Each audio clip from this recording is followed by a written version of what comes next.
guys up to speed. Had a fuel leak in it. That's what kind of started the whole thing. The fuel bowl was leaking out of the carburetor. So we wanted to take that apart, get a new fuel bowl on there, rebuild the carburetor. So took the hood off, hood mounts.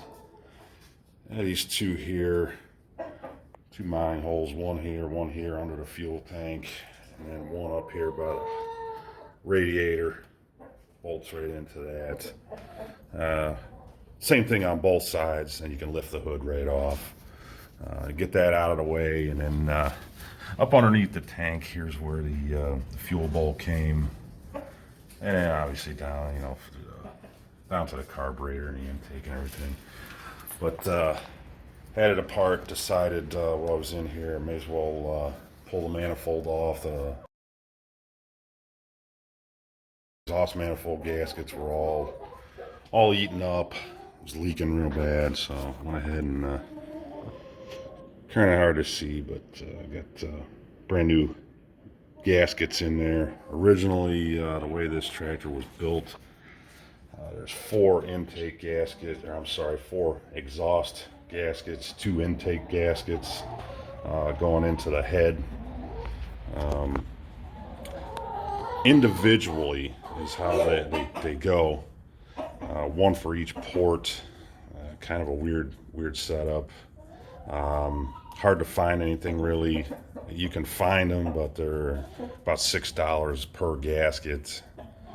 Found some aftermarket type ones that one piece will do the front portion, two exhaust ports, one intake port, front and back.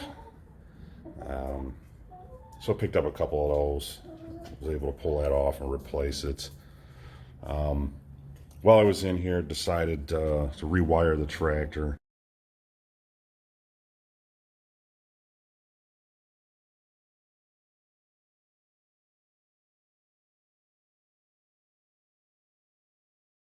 But new gauges in.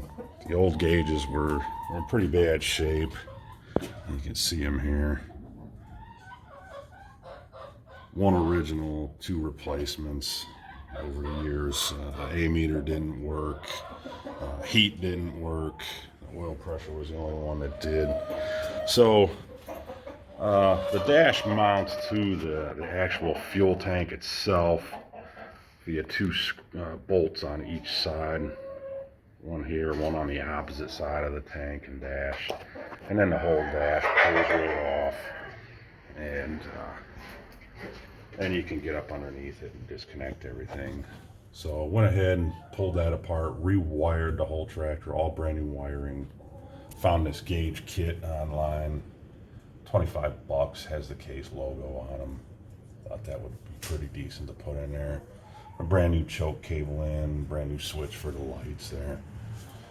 Yeah, like I say, rewired everything, rewired all the way back for the lights. Just run up around through the fenders there. You can see. So then got your new choke cable coming down through. Get all that hooked up as we go along. New light wires, new wires from the generator over to the regulator. At some point somebody turned this into a 12-volt system. Originally would have been a 6-volt. There's your 12-volt generator on there. Now the system on this, you'll see, is a magneto ignition. So your generator is really only powering your lights and charging your battery on this tractor. And as you can see, ran everything over.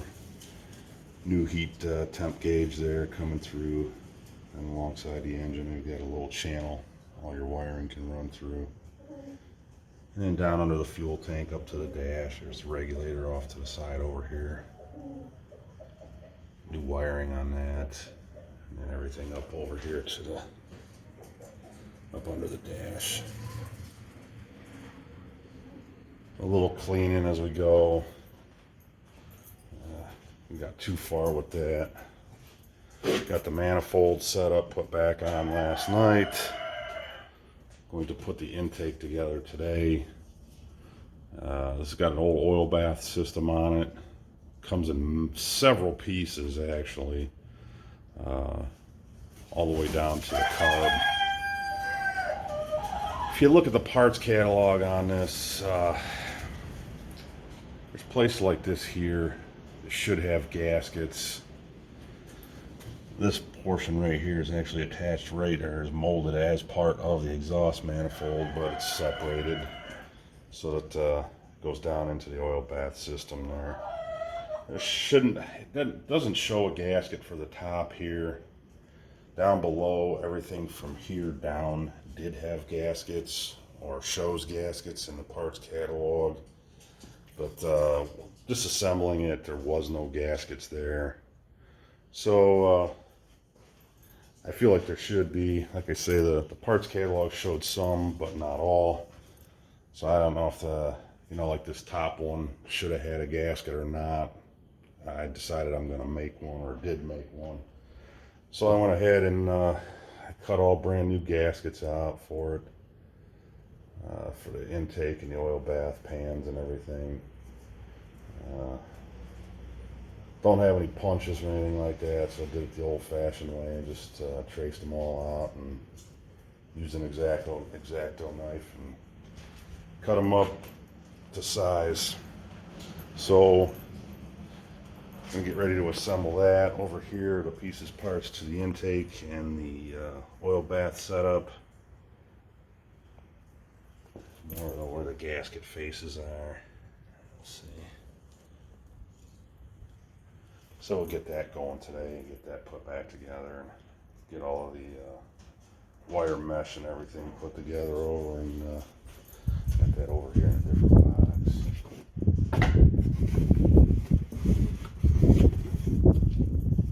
This is all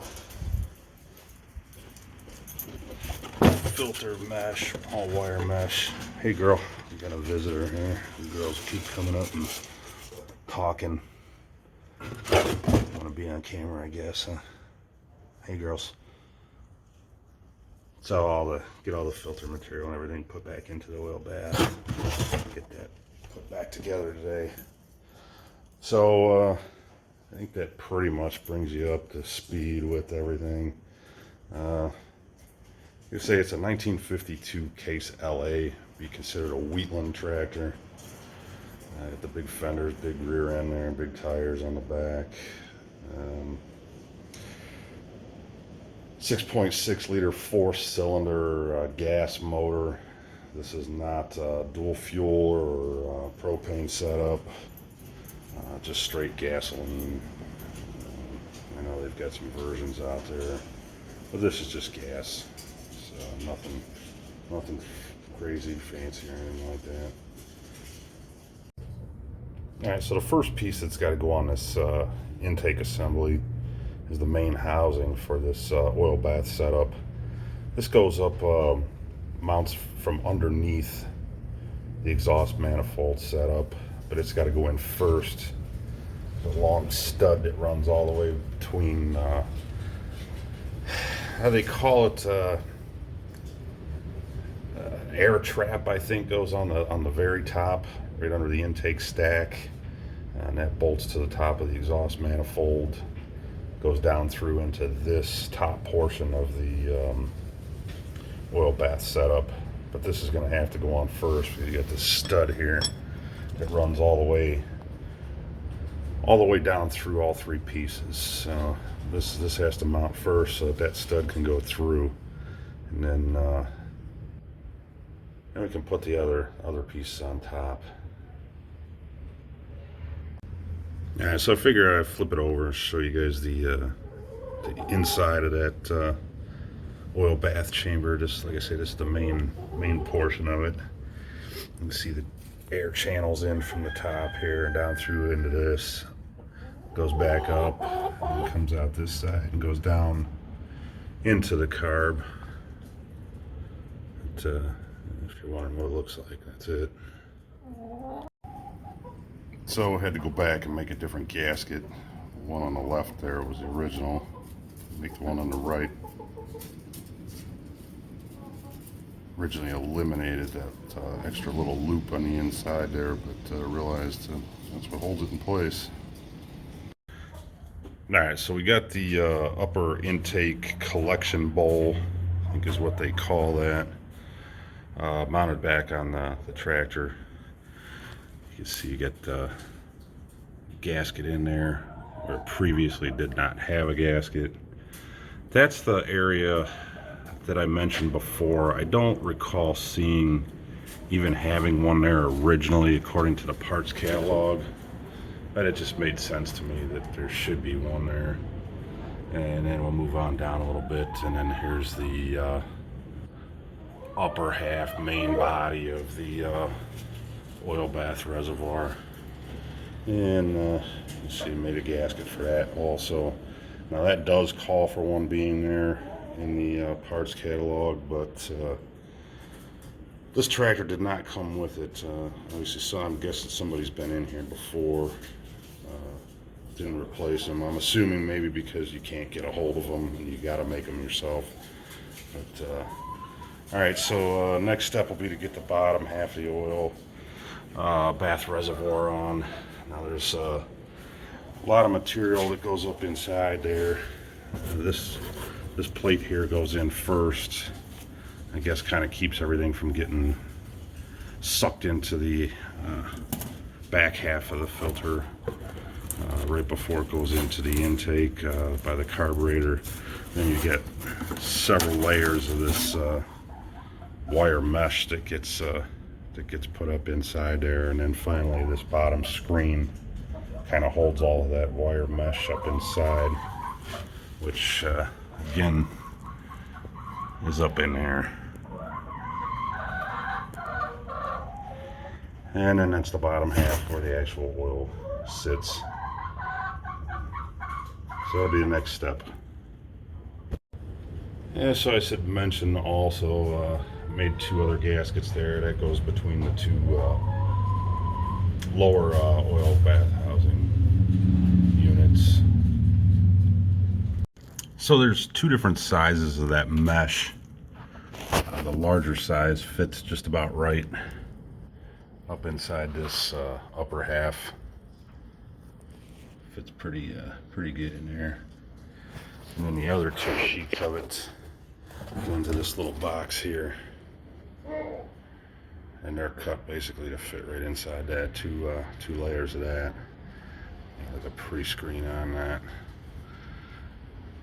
And this gasket here will go on there between that box and the housing, and then this one will go between that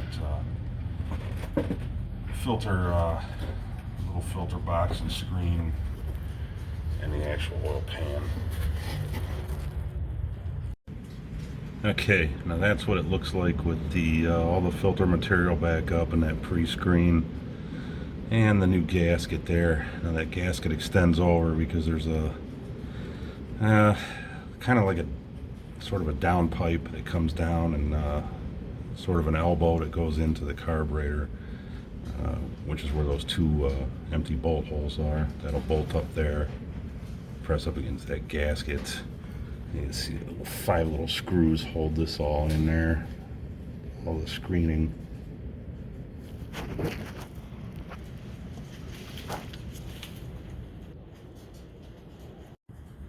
Alright, so before you put the oil pan on there, on this back side of the main housing there is this stud that comes down, and it's going to mount a bracket to it here like so, and then that'll swing in and out underneath the actual oil pan and lock in up here, and that'll hold it in. So you've got to have that last piece mounted here, which is that last down tube right before it goes into the carburetor, because that's got a stud in it, and then that other stud bolts into the back of that housing.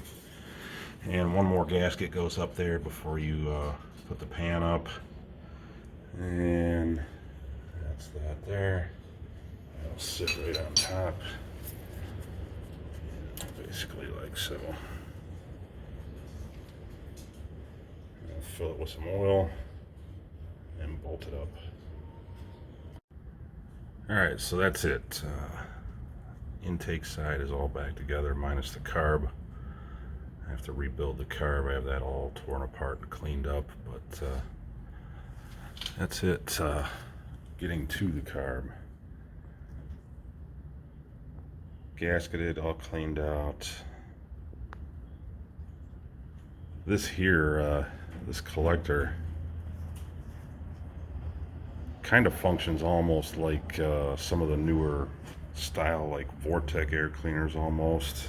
Goes in and kind of routes the air to both sides, opposite sides of that container real quick, and dumps some of the dirt down to the bottom of it. And then on down through,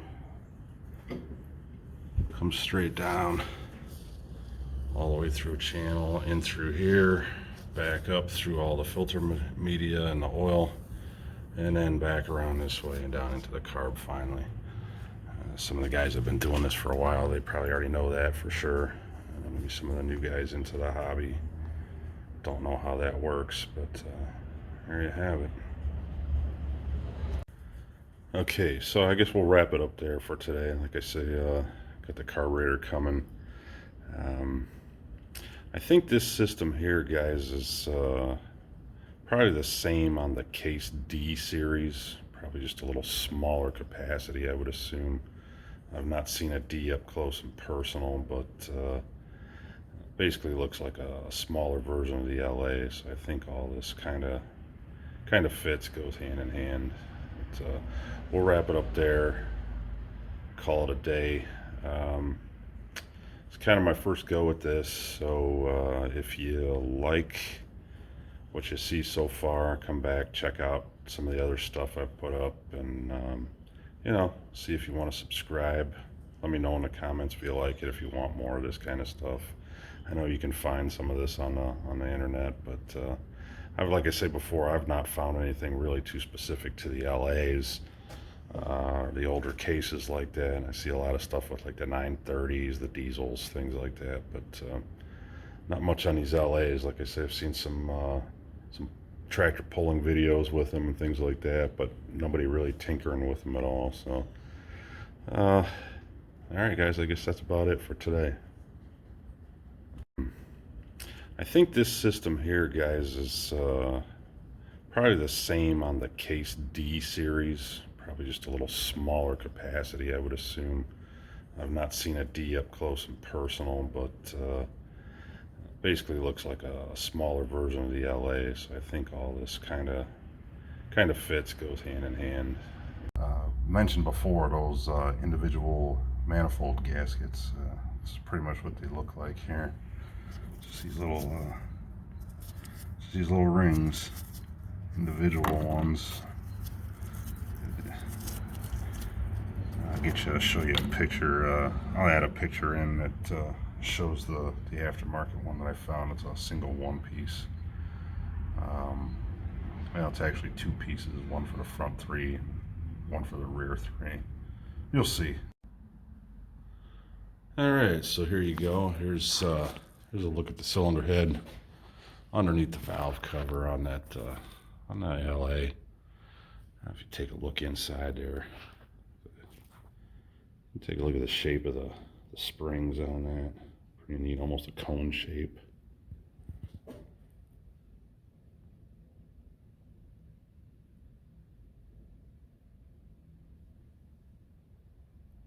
Pretty basic adjustment, really.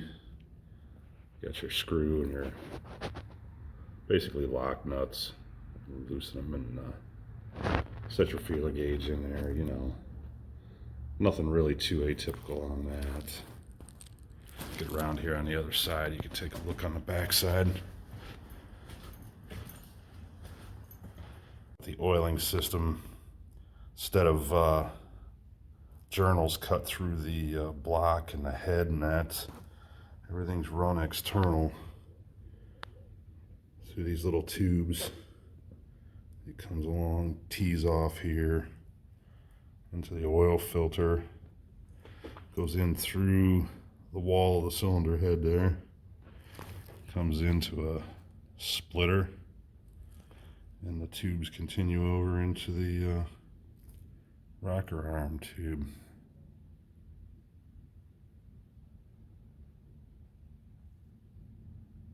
Pretty neat seeing how they did that kind of old stuff there. But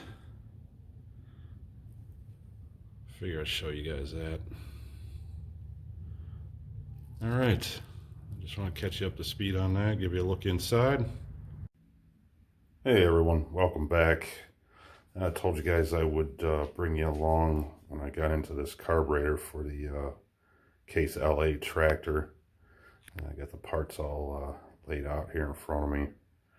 I'm not going to do any assembly quite just yet. I want to do some more cleaning. I've soaked everything. I want to do some wire brushing and that, and get a little more clean before I start reassembly. This is a Zenith K6A carburetor that they used on these LAs for the gas model. Again, I mentioned that before. This is a gasoline model. Got the main parts here. We call this the intake to the carburetor. This actually houses the choke, which is it's actually spring loaded. Snapped right back into place. And then this would be considered the main body of the carb. Got your throttle plate in there. And then the bowl section here. You can see the jet in the center there. All cast iron here. And you got the venturi that goes up through the center. It's removable. Get in and clean it. So you got a little mess in there, and try to get some of that out of there before I put it back together.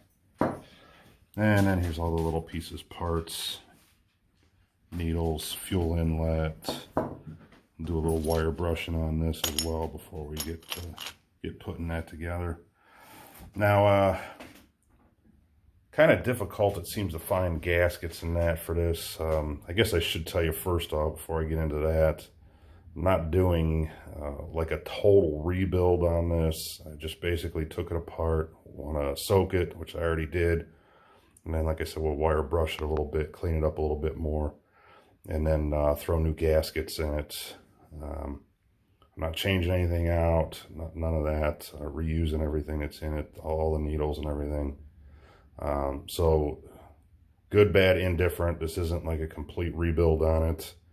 With that said, I went in search of a gasket kit for it. Really couldn't find one that actually fit just the K6. Pretty much everything I came across was for the K5A series Zenith carburetors. So I went searching on good old eBay, and I was able to come across a new old stock parts gasket kit, which you can see here, kind of cool. Gaskets aren't really, I don't think they're really worth putting in there, but wasn't a waste because I went ahead and used those as patterns and cut new gaskets out of rubber fiber gasket material for the replacement here, so you can see. So I think that'll work out a little better. These are a little better shape. These are all pretty hard and stiff, so I'm not going to take my chances with them. I'll just keep them as patterns. If I ever need to get in there again, I've got them made. Now, the reason I decided to tear this carburetor apart and get into this, I was having a problem fuel leaking. Disassembling it, I found that some of the bolts, somebody must have been in there before, didn't do quite a great job on it, putting it back together. A lot of the screws and bolts were loose, so the gaskets weren't making a good seal on it. But moreover, I could tell there was a problem with the float. You'd get the bouncing around on it a little bit when I kind of test drove it around, and it would want to die out. And like I say, with the gaskets not sealing well and everything, I assumed the fuel kept coming into the carburetor. So got into looking at it and the float, the original float that's in here. You can hear it's got gas in it, so the float was no good. That was pretty easy to find. I actually was able to find new old stock parts on that, but wasn't sure if I wanted to trust that, being as old as the carburetor itself is. I was able to find brand new manufactured parts. They're aftermarket, obviously. It's strange the things you can find and the things you can't find. You can get a float, but I was playing hell trying to get modern gaskets for it. So here's where we're at for the time being. Like I say, I'm gonna do a little wire brushing, get this cleaned up a little bit more, and then I'll get into it and start getting things back together. And I'll get back with you guys here and show you the progress on that as I go. So overall, there's where she's at. The Zenith K6A carburetor for the 1952 Case LA tractor.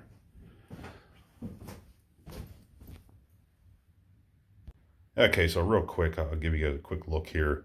I had printed out the manuals for this tractor. I was able to find that online. I got the operator's manual, the service manual for it, and then the parts manual.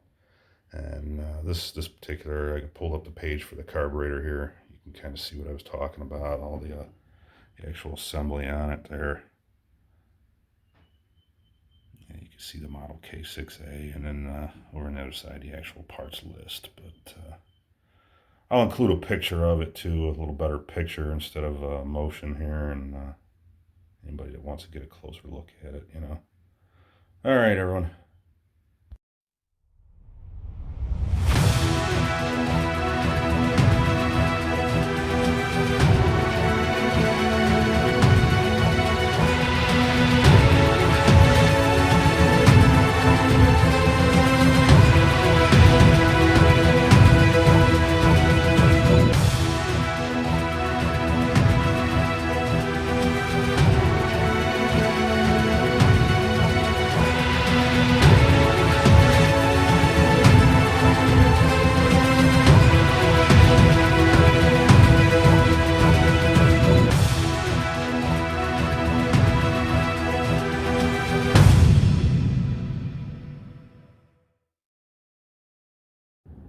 Got the carb put back together, got everything back on the tractor, installed, working on changing the oil now. Get that wrapped up, and we'll give it a go, see what happens. If you guys are interested in knowing, this is the oil filter, replacement oil filter that goes in here. I found, did some cross-referencing with the original case number and an old AC part number that I had.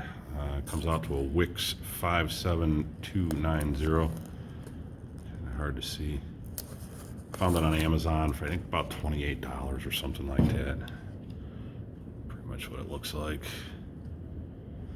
I think it was listed as a diesel filter, actually, something to that effect. So got that pulled out, oil's draining down there, and finish that up, give it a go. Here's the carb. Everything's all back together and installed. I threw a coat of what's supposed to be aluminum color paint, but it looks a lot more silver to me. Wasn't intending on it to be that bright. Didn't really want it that bright, but that's how it turned out. Did want to have a coat of paint on it before I put it back on there after cleaning it up. Didn't want any rust really showing up on it. Like I said, that carb's a cast iron. All the body parts on that's cast iron. So I didn't want any rust. Got this new fuel bowl in there. The old one was pretty much shot, leaking. So I went ahead and got one of those, Rural King, for I think 25 bucks. A couple of fittings swapped over, and that was about it. So got her back together. Let me finish this oil up and we'll give it a go. See how it does. All right, everybody, real quick while I'm doing this oil, didn't think to really tell you. The oil fill on this LA is right in front of the magneto. You can see where I got the funnel there. And then yeah, your oil filter is in that container attached to the side of the engine. And recommendation on this is 13 quarts. I'm sorry. Yeah, 13 quarts with the filter for the oil change on this. So just a quart over 3 gallons basically. All right. All right, guys, this is it. Recap real quick. So disassembled the entire intake system on this, made gaskets for it, including the oil bath, air filter, new gaskets for the carburetor, new float, cleaned the carb, reassembled everything, new manifold gaskets, all brand new wiring, changed the oil, and reassembled. So got the battery in here now. Moment of truth. Let's hop up here and let's see what she does. I probably had to turn the fuel on, I suppose. Oh, new fuel bowl too, by the way. All right. Let's hop up on.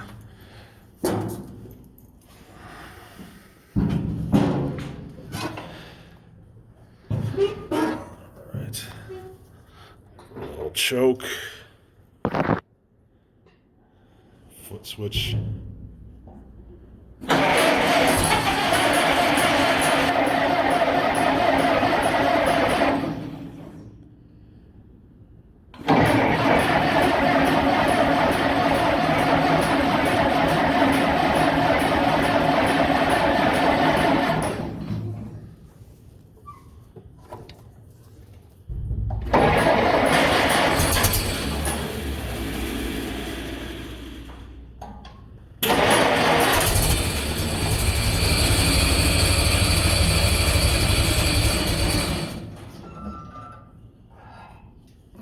Gas. Try again.